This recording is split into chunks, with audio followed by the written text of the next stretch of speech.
Okay, hello, and welcome to this eSchool News webinar, Follow the Money. My name is Kevin Hogan. I am the editor-at-large for eSchool News, and I'm happy to have you with us today for what I know will be a very insightful and important conversation. This event is brought to you by Sharp. Sharp is helping to improve efficiencies, encourage learning from anywhere, and optimize workflow and document processes with award-winning printers and copiers, collaboration and digital displays, durable laptops, managed print services, and managed IT services. Before we get into our conversation, I'd like to take a minute to go over some of the features of the platform that we're using for this webinar. This event is being recorded, so you don't have to worry about missing a thing. Within a few days, you'll receive an email message that contains a link to the recorded webinar, along with any slides that we have as a PDF. If you have a question or comment for the panelists, and I really hope you do and will participate in this conversation, click on the Q&A tab. Also, there's the chat function that you can use to contact someone from the eSchool News team if you have a technical question. So with those housekeeping chores out of the way, I would love to introduce our esteemed panel. Appreciate all of them for many years of helping me figure out the money stuff. So first we have Cheryl Abshire, as a recently retired CTO of Calcasieu. See, I told you I'd mess it up. Calcasieu Parish Public Schools in Louisiana. Dr. Abshire is a longtime transformational technology, innovation, and integration expert. She's initiated the integration of technology into curriculum areas throughout districts, states, both nationally and internationally. As a school principal, teacher, library media specialist, assistant professor at Lamar University, she's an accomplished grant writer and trainer and reviewer for the National Science Foundation. She's also the founding member of the ISTE and NETS Standards and Accreditation Committee. She's involved in infusing technology into standards-based instruction. Next, we have John Bernstein. John is the president and founder of the Bernstein Strategy Group. He's been working on education, edtech, and telecommunications issues since 1995, last century, and runs his own government relations firm since 2005. Currently, John serves as the co-chair of the Education and Libraries Network Coalition and the Homework Gap Big Tent Coalition, and as executive director of the National Coalition for Technology in Education and Training. And last but certainly not least, John Harrington. John is the CEO of Funds for Learning. It's a firm that helps schools receive federal funding for student internet access and communications. So again, thanks all of you guys for joining with me today. I'm really looking forward to getting into it. Thanks, Kevin. It's good to be here. And John H., so I'll call you John H. because we have two Johns here, but maybe you could kick us off by talking a little bit about your experience over the years, focusing on E-rate, but the conversation here is beyond that, right? I mean, give us a little of kind of a context to the amount of money and the different programs that have been provided for school districts during the pandemic. Yeah, so I'll sort of tee up the difference really in E-rate and some of the other funding sources, and then I think the other John and Cheryl will be able to fill in some of the gaps. The E-rate program, of course, was created more than 2 decades ago with the intention of helping students stay connected, K through 12 schools and libraries, delivering internet to those buildings, and then the internal connections or the hardware and software on campus that provides the Wi-Fi signal that helps them get online. And for years, many of us have talked about the fact that getting students connected on campus is fantastic. It's important. It's necessary. It's critical. And it doesn't stop when school's over and students leave. At the end of the day, when COVID came and schools went remote and so much of the learning became virtual, suddenly Congress, the FCC, everyone became more aware of this fact that so many millions of students, when they leave school, don't have a connection, don't have a device, don't have a laptop to get online and do their homework or watch a lecture. And so there were several rounds of various stimulus funding designated specifically, for K through 12 schools, giving them, broad strokes to do what they needed to do, including connections for off-campus, student Wi-Fi, And then also some targeted programs specific to either helping consumers get those connections themselves or empowering schools and libraries to get laptop devices, to get Wi-Fi connections that they could give to their students or their teachers or to library patrons to make sure that they could stay connected. So those are all one-time programs. They're at various stages of sort of their lifespan. And meanwhile, we still have the E-rate program, which is for on-campus internet connections, on-campus Wi-Fi. And so that has been continuing. It hasn't gotten less important, it's more important. And meanwhile, we've had these federal programs.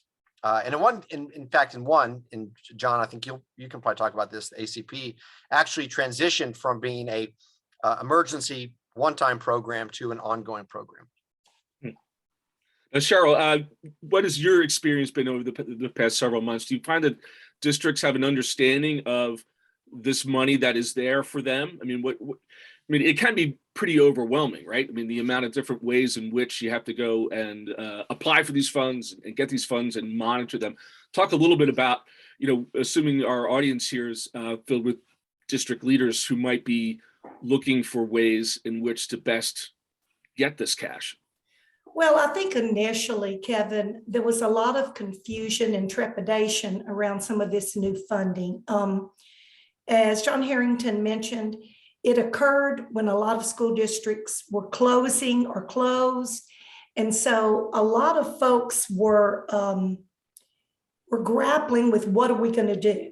Because quite frankly, no one could have dreamed this massive amount of money would have come just pouring into school districts. It's something for those of us that have been doing E-rate as an example since year one, and being in charge of technology for almost 25 years in my district, we were on our knees groveling to anybody we could to get student devices, to get employee devices, and certainly the digital equity issue around the homework gap and students without connectivity. Then it was all a massive infusion, and many districts didn't have a plan. So they were on Zoom calls like this, trying to figure it out, talking to their CFOs, reaching out to their state organizations, ISTE and COSN, for leadership, and trying to pull it together. But what I've seen recently, I would say in the last year, is that school districts have become very adept. They figured out what they needed first in terms of air quality, in terms of student devices. I continue to talk to districts who say, we could have never dreamed that we would ever find a fortune, the pot of gold at the end of the rainbow, to give every student a device. Now we have it. So now the issue is, do we hire more staff? Some are doing that, and that's a whole nother webinar about sustainability, because these staff hires, there's going to be a funding cliff. And I know that probably John Bernstein can speak very adeptly to this, that's going to occur in 2024. And some people really haven't turned on the light bulb to say, wait a minute, the money has to be expended and used, but what about all the staff that we hired to meet these needs? So I think we're doing a much better job now. Districts understand it. They've reached out to their national organizations.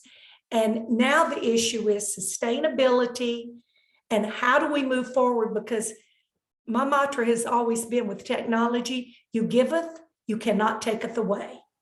So parents are not going to say, oh, no more of this digital content. The device, it doesn't work anymore. Sorry. So there's some real thinking that has to go on at the district level and planning that, quite frankly, should be happening right now, Kevin. Yeah. And John B., does that resonate with what you're experiencing? Yeah, I mean, I think everything that you're hearing from, John Harrington and Cheryl Abshire is 100% correct. And let me just paint a little sort of more specific picture.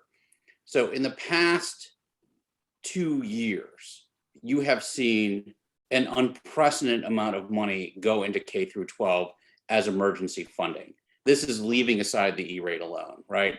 So if you take the three COVID relief bills, right, there's a CARES Act 1, a CARES Act 2, and then the big one was the American Rescue Plan Act. There's more than $200 billion going to K through 12 in emergency money just through those acts. There's an additional $7 billion, and this is what John was referring to, that goes specifically to something known as the Emergency Connectivity Fund, which can be used to connect students and educators in their homes to broadband and to provide them what the FCC has deemed appropriate educational devices, which are mainly going to be laptops and tablets, not these things, not cell phones. So it's a ton of money. And here's the thing, there's a lot of bleed over in terms of how those funds can be used, right? The three COVID relief bills I referred to, the $200 billion, those dollars can also be used for devices. They can also be used for connectivity, but they can also be used for a whole ton of other things. Everything from sanitizing your schools to PPE to making sure teachers get appropriate professional development. In fact, anything under federal law that's allowed, they can use those dollars for. The Emergency Connectivity Fund, though, is a pretty specific program. It's really around sort of the elements of making sure there's broadband connectivity to folks who don't have it. And the one thing that everyone learned through the pandemic is there is such a thing as the homework gap, that there were, from the numbers I've seen, 16 million kids, and this was staggering to me, 400,000 educators who didn't have access to broadband at home. And that access was for a variety of reasons, right? It was too expensive, or they lived in areas, perhaps Indian reservations or rural areas that simply didn't have facilities. There's also people who just didn't have a laptop, a tablet, a desktop, anything at all. John, is still an issue for right, rural areas. And I mean, there's still a lot of people who the connectivity is just not available there. Right. Which of course is another webinar, but still a big issue for my colleagues. So this $7 billion program comes, and John can speak to this better than I can, but in the first two application windows, about $6 billion of the $7 billion has gone out the door. And it's gone, and it, from what we can tell, it's made a visible dent in the homework gap. They're talking about 5 million broadband connections. So if there were 16 million that were unconnected when this started, probably about 12 million back in December of 2020 was the last number. We've probably drawn this down substantially. But here's the rub. The rub is that those broadband connections only exist so long as there's money to pay for them. And the money to pay for this is gonna end, right? We're on our last application window. That's going to open April 28th for the remaining $1 billion for ECF. It's only a 15-day application period.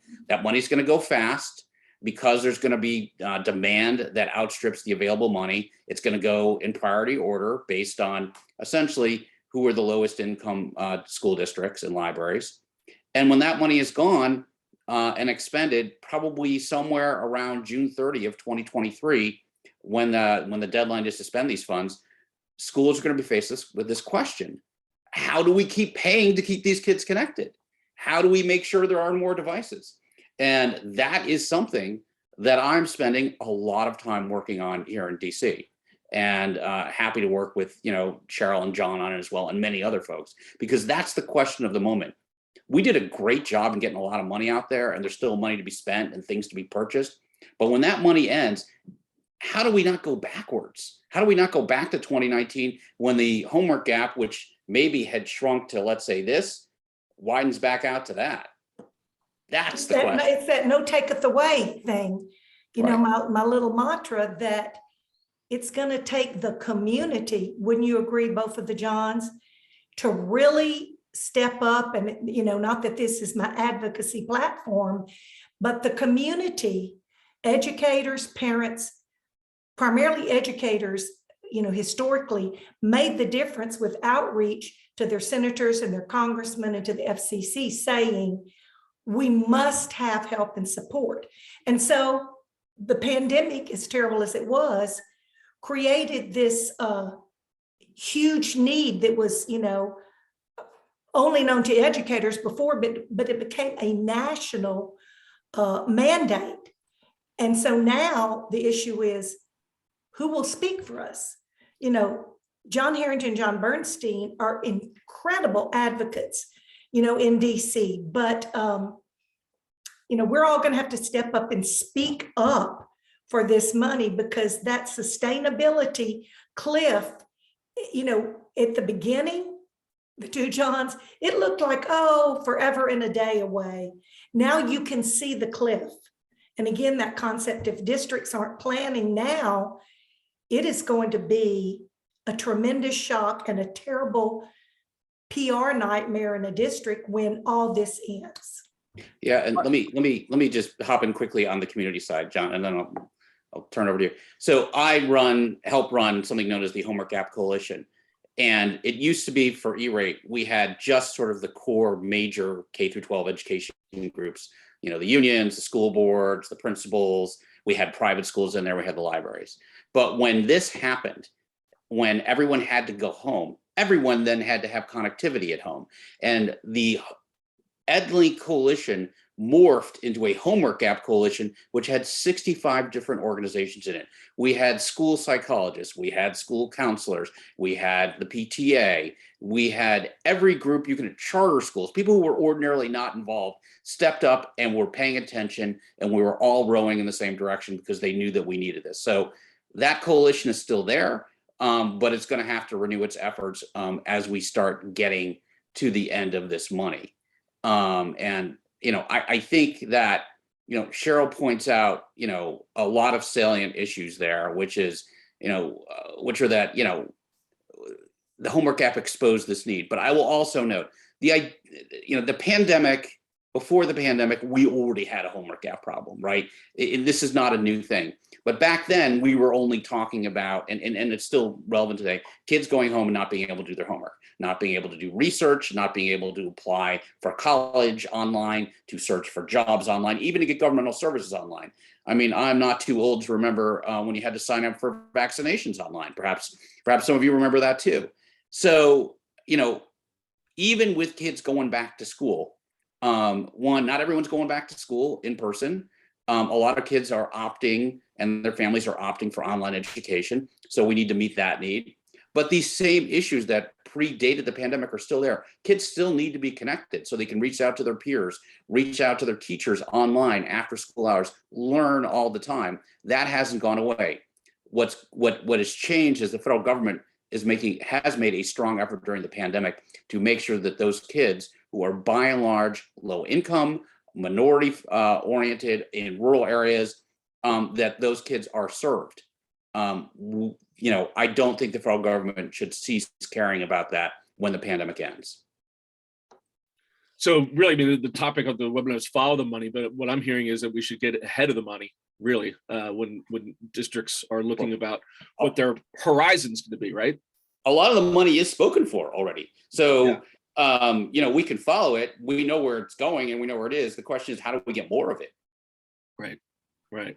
And how to best implement the technologies that are being purchased, right? I mean, when you talk about professional development, how much of that pie is sliced for that sort of practice or technique? I mean, beyond just the devices. I mean, you said earlier you can use this for professional development for faculty. So, a couple things on that. One is Congress was in a hurry to get the money out the door, and they didn't want to tie a lot of strings to it. And one of the strings that was often not tied to any of this money was tracking how it was spent. So there's not a great centrality of data around where the money is going. I can tell you, I have looked at a number of district plans and state plans, and professional development is contemplated, but I'm not sure that's the primary place this is going. As we were discussing before this broadcast started, we think that a good chunk of this money is going to actually hire employees to fill the gaps, particularly where employees are leaving, because the Great Resignation is also affecting the teacher workforce, possibly to give bonuses or increases to keep people in those positions and retain them, and also maybe going out for recruiting. So for all the employees that are being hired, and I think there are a fair amount of people being hired, this presents another issue. It goes to sustainability, which is the money for their salaries actually comes to an end at the same time the technology money does. at the very last date is going to be, 2024 for early September. So when that happens, how do we pay for them? Yeah. Now, And John Kevin- H., I mean, that's a condition that you've been covering for years in terms of E-rate, because that's something that a district is continuously applying for year after year, right? And so those funds have been there. Do you foresee maybe there being an equivalent for devices, or a continuation, I guess, depending on the administration or who's in charge of the dollars? I was about to say that's the $1 million question, but I guess it's probably the $1 billion, $10 billion question, right? There's a theme here, Kevin, that there's some. It'll be interesting 20 years from now to look back, when it's clear to see sort of the history and everything that's being written right now. But there's some very clear themes. As we've already discussed, COVID didn't create the homework gap. It didn't create the adoption of laptops and online learning platforms and all that, but it certainly accelerated it. Now, one of the challenges is that some of these emergency funds came in and they provided a Band-Aid to help accelerate the deployment of equipment, accelerate some of these platforms being adopted and so on. But the day-to-day annual operating budgets have not gone through that sort of, we got fast forwarded 6 or 7 years, but the budget didn't. And so now all of a sudden we're looking out over the horizon over the next 12, 18 months and realizing a lot of these emergency funds are going to be sunsetting. And we've still got budgets that look more like 2019 than 2022. And all of a sudden now what are we going to do? We're going to take the laptops away from the kids? Are we going to turn their Wi-Fi off? Of course not. Books were technology once, like the Gutenberg press. Hey, this was brand new technology. You gave everybody a book, you didn't take it back. Same thing. Like we've got to find ways to do this. And that's why the topic of this webinar is so important. And I wish it was a one discrete answer. It's more of a lifestyle, and the fact is district leaders have to recognize this threat that's on the horizon. They've got teachers, they've got students, they've got parents that are now accustomed to having this connectivity, this extra communication with the parents and the teachers, and this is fantastic. They're gonna have to find a way to operationalize that, to support it. And one of the ways could be a permanent program like the E-rate program that's providing ongoing support. I'm a huge advocate for that. I think that, but however we get there, we've got to get there, because we can't turn it back, to where we were just a few years ago. Yeah. Well, and Kevin, the other piece, to carry on with John Harrington's piece about that is, and I know we have a lot of district leaders on this call, is district leaders, the first step is recognition of the issue and not, turning a blind eye to, well, we just have, and a lot of people are in this state right now. We have to deal with what we have to deal with now. They had to take plans to the board to get the second round of funding. I mean, there's all these approvals that take place. And so people have been grappling with that, along with trying to bring kids and employees back to work.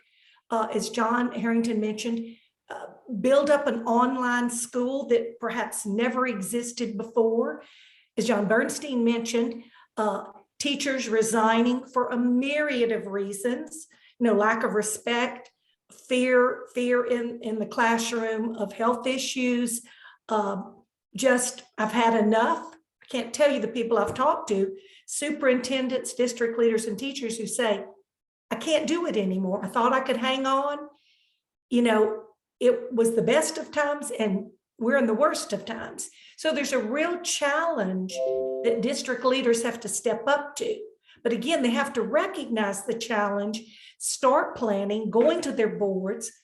I would say going to their state legislatures and their state departments of ed to step up and say, we've all got to be in this together, because you cannot go back to the Gutenberg press. And I'm a former librarian. I'm all for print materials and books. But the practical reality is we live in a digital world. We're raising digital citizens, and connectivity, is the holy grail of digital citizenship, not only in the school anymore, but 24/7 for the type of students that we're raising that have to compete globally now. So leadership, and I think the people on this call, they're leaders. First of all, they join the call, but secondly, to go back and start that conversation in their school districts to say, hey, I was on a webinar and we've got to wake up and smell the connectivity. Yeah, so what you're saying is it's really a question of a district's culture to begin with, to have that recognition. One of the things it does seem like during the pandemic that as little as 5 years ago, I was still writing articles about making arguments for technology in the classroom, right? There was still, that debate was as few as 5 years ago now. Now that we've gone through this great beta test, I think everyone can we at least make it clear that everyone understands the importance of this stuff in the classroom, or do you still see some resistance out there? And that's a question for all three of you. I mean, Well, I don't think I see districts, resistance. we don't see resistance. Yeah, I don't see resistance to ed tech, but what you do see is a media narrative arc around online learning, which I think is unfair. I do think that the portrayal of how virtual learning went hasn't been nuanced, hasn't been based in on the reality that people had to turn on a dime to do this. So it wasn't particularly well planned for. The teachers weren't particularly prepared. That curricula were not ready to be, transported and translated online. And I think that, the media arc also misses the fact that there are kids who actually did well here, who got online and learned that this actually is a better place and environment for me to learn. Maybe it's because I'm shy and I don't like to raise my hand in class. Maybe it's because there's too much bullying that goes on in my school, or there are racial tensions.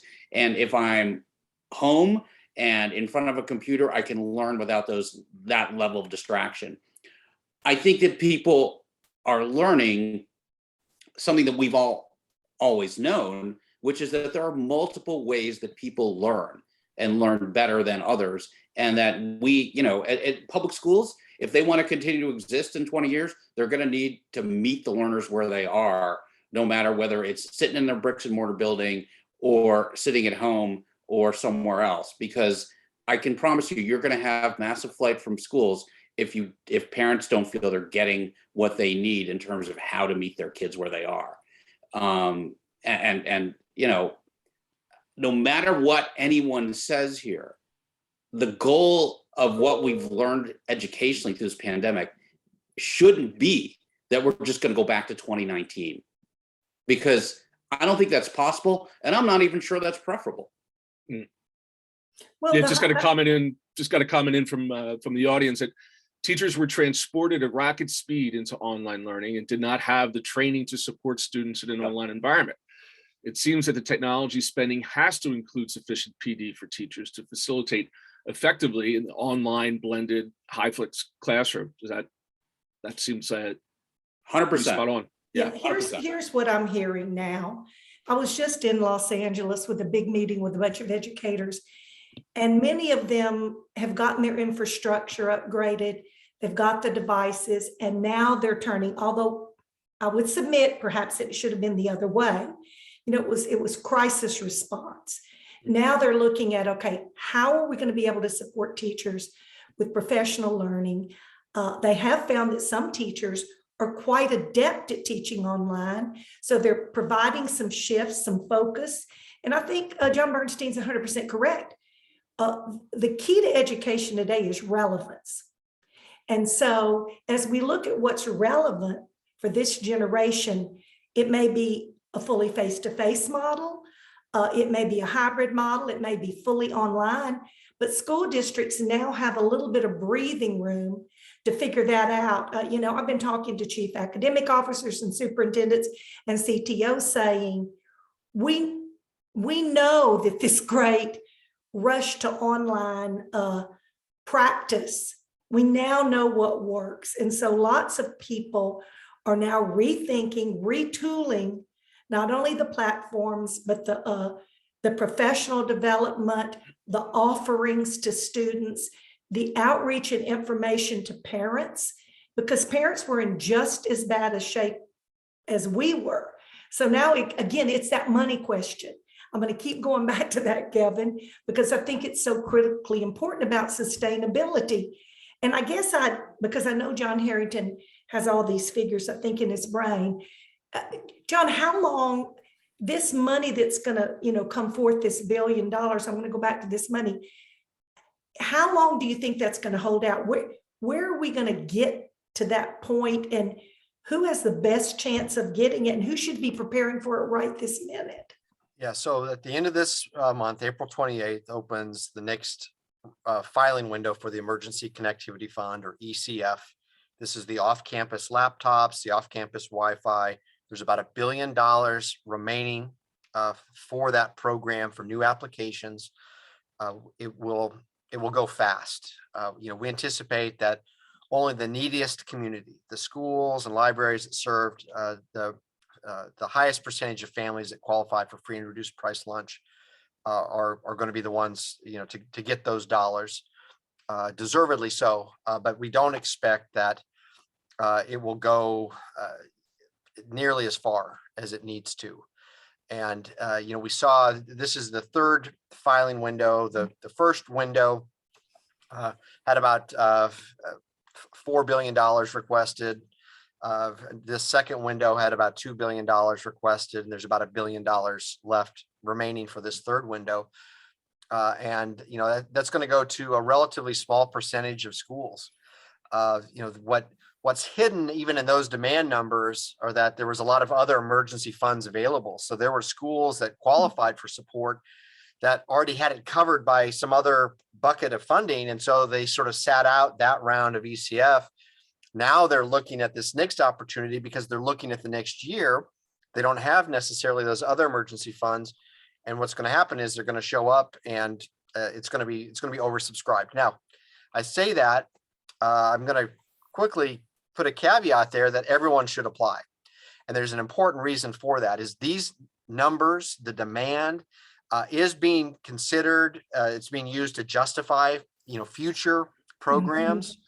A lot of the education that's taking place right now is the nature of this problem. Number one is, there is a problem. And now we've had this sort of great awakening. There's better realization now, the technology gaps and so on. But now there's this education that needs to take place, that the nature of this problem is not a one and done event. And I've had so many conversations, and John Bernstein, I know you have, where someone said, well, hey, we funded that, as if it was taken care of. These are not bridges that you build and then, okay, we'll come back in 40 years and check it out. These are devices that have a shelf life of 3, 4, 5 years. These are ongoing monthly services. And so therefore, this is not the sort of thing that we just fund it once and then we're done for a while and we don't have to think about it. But educating the legislators, educating the administrators, the regulators, that we're not leaving technology, and the demand, the needs for funding are going to be there. That's a real challenge. John, let me ask you a quick question. Let's say you're a district that doesn't have a 90% discount rate. So, but you've got a couple of schools that are sitting at a high discount rate. Would you advise them to maybe just apply for the neediest schools in hopes that they would get them funded? What's your advice on that? Yeah, that option really doesn't exist anymore. Well, I thought it had been taken away, but yep. I know the rules and regs that maybe there was some way to slip that in with some. There really isn't. The key there is they would actually have to cut a check from that school building. It's really not. Okay. It's really not there anymore. So, which is unfortunate. Yeah, I want to go back to John's comment about, and made this twice now, and I agree that there needs to be a more permanent solution here for the homework gap. What we have done is a great start, but it's a Band-Aid. And what we really need is a permanent program with a permanent source of funding, so that, because there's going to be continuing costs here, right? There's going to be a need to refresh devices. There's going to be a need to keep people connected at home. There's always going to be people who live in rural areas and people who are low income who can't afford their own connectivity. And as a result, they're at a disadvantage compared to their peers in education. So I think there needs to be a permanent program. I don't know what that looks like, whether it's sort of a brother or sister program to the E-rate that's part of universal service, whether it's a third category within E-rate itself, or whether it's an appropriated program, although I would argue that that last one is the most difficult to achieve and the most in danger of not getting funding every year. But I do think that Congress needs to work towards that goal, and I am talking to people up on the Hill to make that happen. And for those of you who are listening in, if you happen to speak to your senator or your congressman or congresswoman, it would be a good thing to raise this as an issue because it needs to happen. Well, Well, the I was just going to say, I suggest that before the pandemic, none of this was really a conversation outside those of us that are concerned with it. And all of a sudden it became a conversation. And I think a key point is that it had bipartisan support. This wasn't a Democratic, an independent, or Republican issue. It was a bipartisan issue because all the kids in this country, they don't vote. Their parents may, but they don't vote. So, Congress as a whole and the White House said, we've got to do something and do something fast. And so I think that continued push and that effort to speak up to say, this, as you said, this isn't one and done. It's not going to go away. And so the policymakers, the powers that be, that certainly are above our pay level here on this webinar, know what could be done. And, let's throw the ball back in their court. But that is a political conversation, whether we want to be involved in politics or not. This funding. Let me amend your statement slightly and say E-rate was always a bipartisan program. And the homework gap is clearly a bipartisan issue. Unfortunately, there was not a bipartisan vote to establish the Emergency Connectivity Fund. That was a straight party line vote on budget reconciliation. So unfortunately, it's not. But it doesn't matter whether you live in a red or blue state. Right, exactly. And I know, Cheryl, you live in a red state right now, and John, you do as well.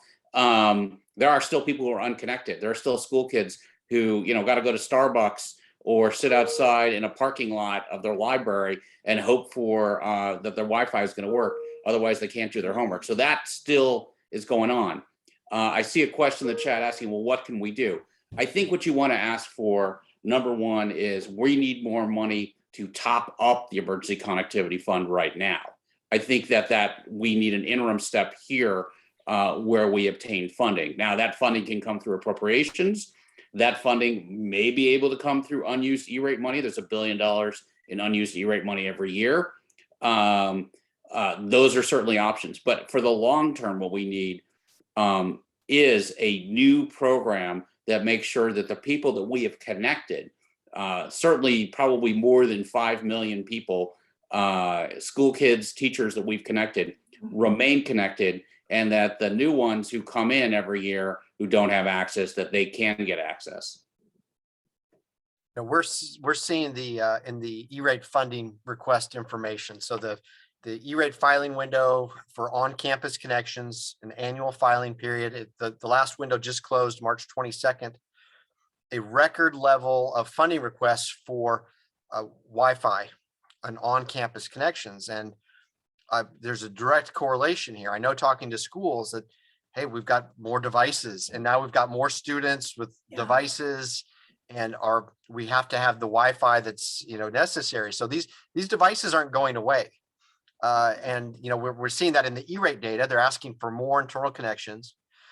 So we've got to, as a community, really find a way to address this. It's here, which is good, but we've got to find sustainable ways to keep those devices connected. And we have to take to heart this mantra that so many of us have had for so many years, which is anytime, anywhere learning. And it turns out for that, that we're right there. All the technology is there and so on, but the money isn't. Yeah, that's Well, just and- another one of those theoretical things, right, that we would always talk about before the pandemic, and then bam, there it is. And it was very, very real. And Cheryl, I just want to point out another comment that came in from the audience, where they said, these were issues that have been looked at by USAID for years in developing countries, where the infrastructure for brick and mortar schools were not easily addressed. For instance, Afghanistan had a one laptop per child under the former Minister of Education there. We need to look at maybe some other past lessons that were learned. Any thoughts to that? Yeah, and I've spent some time internationally looking at schools and visiting different countries. The Scandinavian countries, everybody knows about the PISA scores there and what they've done in terms of 100% connectivity. I spent some time in South America, Uruguay, that has a one-to-one with, a net over the entire small country, albeit Singapore, European countries. But it comes down to the leadership of policymakers. And I think that one of the things that helps is this outreach. And John, both of the Johns I know are active in several national organizations.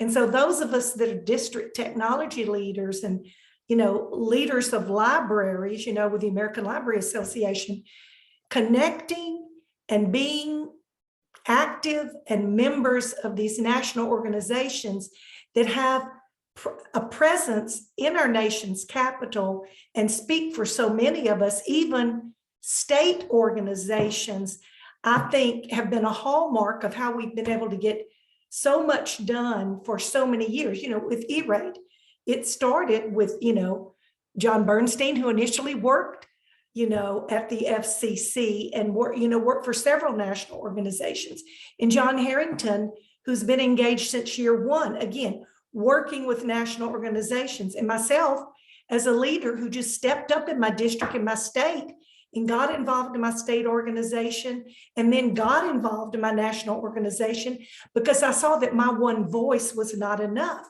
But even got my district leaders, my superintendent, engaged, with this National Superintendents Association and school board members. So that trite but still relevant saying, it takes a village. It's not going to happen with these two guys that spend much of their time in Washington, D.C. It's going to take all of us. So my advice is get involved in your state and national organizations and speak up and have other district leaders do the same thing. I think John Bernstein had a valid point that when this all started with the EdLink Coalition, now it's a homework gap. It's so many people that have been engaged that heretofore were like, well, they'll take care of it. And they're like, wait, we're the there that has to take care of it. Yeah. So what you're saying is you have to advocate for yourself and for your district. Well, and that's precisely the problem, Kevin. So a lot of these examples I think that Cheryl was giving, you're dealing with a centralized, federalized education system in those countries that also direct how investments are being made to connect homes and schools. In the United States, we don't have that. It's essentially up to commercial interests driven by the market in terms of where they're laying the fiber and what they're connecting. The only involvement the federal government really has in this, at least in terms of making sure the schools and students are connected, are programs like the E-Rate and now the Emergency Connectivity Fund. That's the only way that we can help make sure at the federal level that these kinds of students are connected. There's just no, because of the way this country operates, that's how it works. But I will also say this, there are districts that stepped right up when the pandemic broke before they saw this $7 billion, who said, I know this happened out in Loudoun County in Virginia, near where I live, where they told the parents, if you don't have laptops, drive over, get in line, and we're going to hand you out laptops, because they knew that there were plenty of kids who didn't have them. And so there were schools that were ahead of the curve and spent their own dollars before they got any federal dollars to do this. So in some cases, you can act locally and through your districts or through your states and get stuff done. But if you really want to affect national change, it's programs like the E-rate, it's programs like the Emergency Connectivity Fund that are going to be the most impactful. And I can tell you, and Cheryl will remember this, and John probably will too, when we started the E-rate, there were 9% of public school instructional classrooms that were connected. Now, I don't think there's one that isn't connected unless they don't want to be connected. So, that all happened. I know you said this was last century, but it seems to me like in a relatively short period of time, technologically speaking, that we got every classroom connected. So it seems to me that the natural next step is, well, let's make sure that every home is connected too. Well, the And let's emergency keep them connected. Let's the- keep them connected. the emergency connectivity fund that did not exist. I'm convinced it came into existence because of the voice of so many. It just, I mean, Congress was looking, okay, where do we need to provide support and so on. That was not something that was just on the top of their minds, again, because there was a lack of awareness, a lack of understanding about the homework gap. And it was, just in the last 2 years that all those groups, all those voices, and, John Bernstein, you were right there at the tip of the spear. That's why that exists.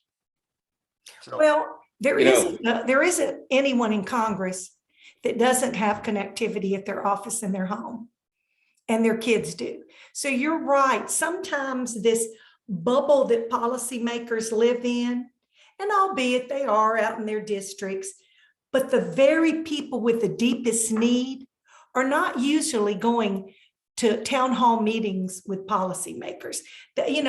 These people are living in tough situations, working 1 and 2 and 3 jobs, some of them homeless. Those aren't people many times that have the opportunity to speak to their congressman or woman or senator.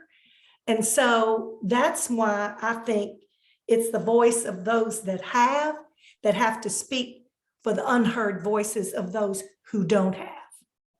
Yeah, and I think that's completely right. And I'll also note that where we have moved forward have been in crisis situations. Mhm. Clearly we were talking about the homework gap. Jessica Rosemersel, the chair of the FCC, was talking about the homework gap and coined the term in probably 2015. Mhm.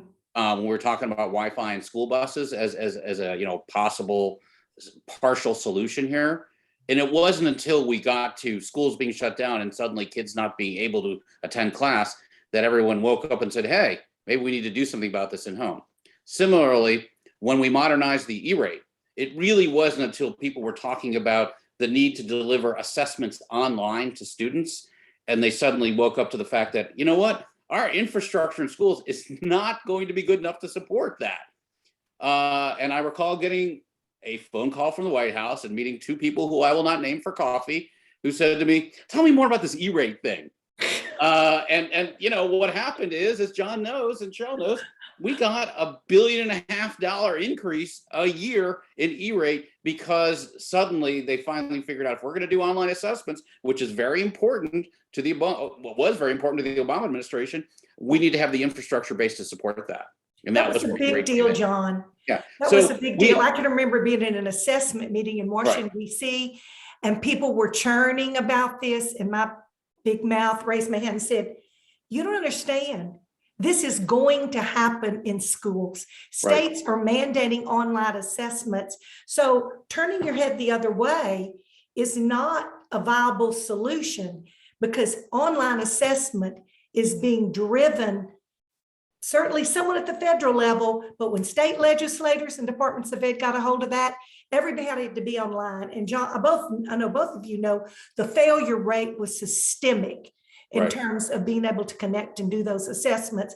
So there was like a wake-up call that occurred simultaneously. So our next wake-up call here, and this is my point, is going to be June 30 of 2023, when the time comes for schools to either step up and keep paying to keep kids connected and some of their teachers connected in their homes, or turn off their connections. And, the great resignation has been bad, but the great disconnection is going to be a lot worse if and when that happens for everybody. So that's the coming crisis. And with that crisis is both a deadline for us and an opportunity to Mhm. make something happen so that we don't turn all those kids off, so we don't unplug the internet. Well, and districts right now are adopting their budgets for next year. I mean, that's a practical reality. I talk to districts all the time. They're putting in those funding requests, but the plans, the longer term plans should be made in the budget case now and for the next year to say, okay, we can't, eat this whole apple at one time. So we need to, this budget year, bring in this amount of money or cost shift. I tell people all about, look about priorities. What are the priorities in your district? Are they skewed a little bit? Well, then take some cost shifting to occur this year and then move to the next year and take the rest of the bite to make sure that you've got those funds. I believe, based on working in district my whole career and talking to lots of them, that districts aren't going to be able to do this in one fell swoop. But if they can plan and be thoughtful and deliberative about this and look across, as a technology CTO, it was not just my budget that absorbed these costs. You've got to dismiss those budget silos and look across all of the district budgets and get whatever budget codes you can, and then build that stair-step opportunity to make sure, as both of these gentlemen have said, that it's an imperative that we don't step back into what I consider the digital dark ages. Cheryl's point about the silos, I think, of getting real practical again at a leadership level. The most effective school districts I've certainly worked with and see are those that are they're not looking at these opportunities siloed. They're not looking at it just as a technology budget and a curriculum budget, and there's a champion typically. It doesn't matter which department or what that title is, but typically there's a champion that's looking across those silos. It's looking across their operating budget, their capital budgets, the various state and federal funds that are available, and looking at it holistically, because you have to do that.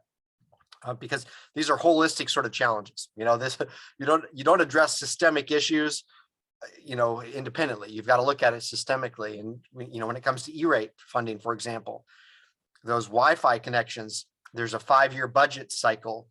Your budgets are capped over a 5-year period. You really have to be thoughtful, deliberate. Okay, how much can we take on in a year? And also, how do we want to pace ourselves so that we have a good, healthy pace of upgrades.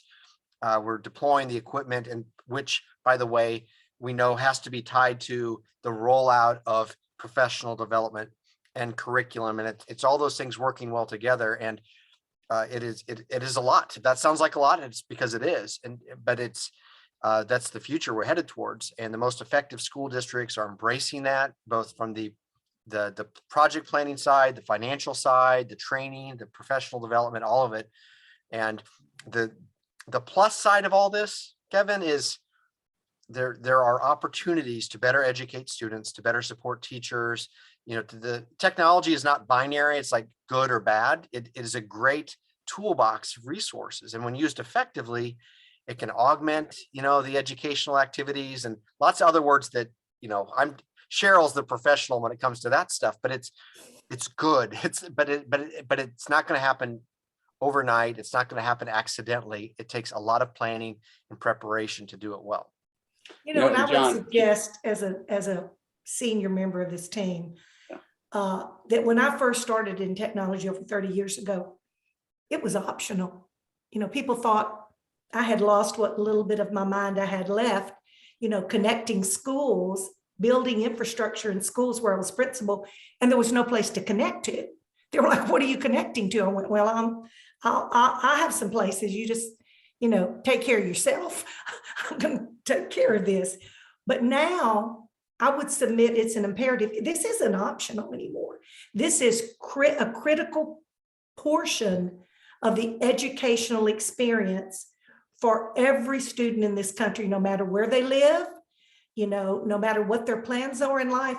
There's no more options. This is essential. Yeah, and I guess all I wanted to say off of what both of you just said was that, you know, the beautiful thing about E-rate is that it's consistent. And that for, you know, while we've had our ups and downs in terms of how the funding is rolled out, every year schools can be assured by and large that they are getting the funding they need for their broadband services and their internet access services. That's happening every single year. And it really helps school budgets that it's consistent and a fair amount of money because they know they don't have to pay for it and they don't have to worry about it.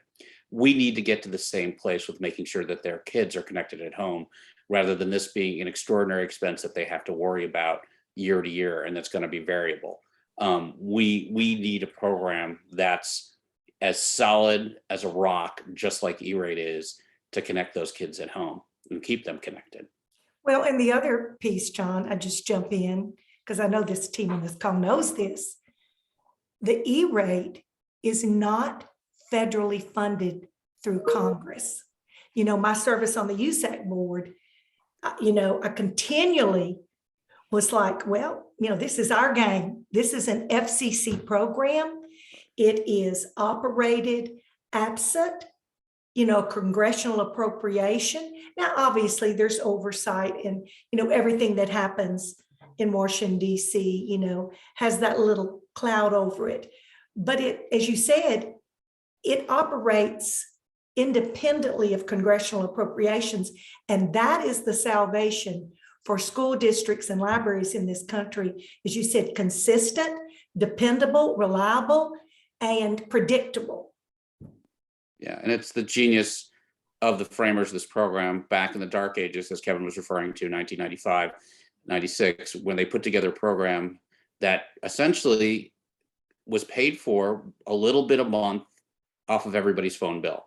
Mhm. And that means that we don't have to rely on Congress to do their job every year and come up with an annual budget. It just keeps coming. And, you know, while the phone bill mechanism is getting outdated and they need to think about a better way for folks to contribute, that has really worked for E-rate, and we need something like that, if not the same thing, for homework app. I don't know what form it's going to take yet. I would rather it not be an appropriations form for the long run. Preach, Bernstein, preach. Well, I knew the most difficult part of my job this afternoon in this conversation would be to end it, as we could go on here. But I want to thank our panels for such great insights and advice for our audience. Also want to thank our audience for chiming in and giving us some good opinions and thoughts of their own. Just as a reminder, you'll get an email within the next few days that contains a link to this recording along with the slides. Thanks again, everyone, for participating, and have a great day. Thanks, guys.